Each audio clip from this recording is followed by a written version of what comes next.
ராமர் கோயில் பிரதிஷ்டை விழாவில் பங்கேற்பதில் மகிழ்ச்சி. விமான நிலையத்தில் நடிகர் ரஜினிகாந்த். அயோத்தி ராமர் கோயில் பிரதிஷ்டை நிகழ்ச்சியில் பங்கேற்பது மகிழ்ச்சியாக உள்ளது என நடிகர் ரஜினிகாந்த் சென்னை விமான நிலையத்தில் பேட்டியளித்துள்ளார். பாபர் மசூதி இடிப்பு வழக்கில் உச்சநீதிமன்றம் கடந்த 2019ஆம் ஆண்டு அளித்த தீர்ப்பைத் தொடர்ந்து கடந்த 2020 ஆகஸ்ட் முதல் பூமி பூஜை செய்யப்பட்டு அயோத்தியில் ராமர் கோயில் கட்டுமான பணிகள் நடைபெற்று வருகின்றன.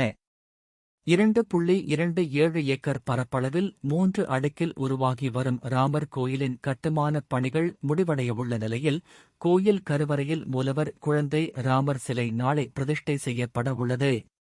இந்த விழாவில் கலந்து கொள்ள நாடு முழுவதும் உள்ள பல்வேறு அரசியல் கட்சிகளின் தலைவர்கள், பிரமுகர்கள், நடிகர்கள் என பலருக்கு அழைப்பு விடுக்கப்பட்டுள்ளது. இதற்காக உத்தரப்பிரதேச மாநிலம் அயோத்தியில் பிரம்மாண்டமான ஏற்பாடுகள் செய்யப்பட்டு அந்த நகரமே விழாக்கோலம் பூண்டுள்ளது. இந்த நிகழ்வில் பிரதமர் நரேந்திர மோடி மற்றும் சிறப்பு அழைப்பாளர்கள் பங்கேற்கவுள்ளனர். பிரதமர் மோடி குழந்தை ராமர் சிலையை திறந்து வைக்கவுள்ளார். இந்நிலையில் விழாவிற்கு செல்ல அனைவரும் தயாராகி வருகின்றனர்.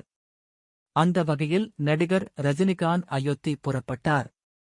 சென்னை விமான நிலையத்திலிருந்து அயோத்தி புறப்பட்ட நடிகர் ரஜினிகாந்த் செய்தியாளர்களுக்கு பேட்டியளித்தார்.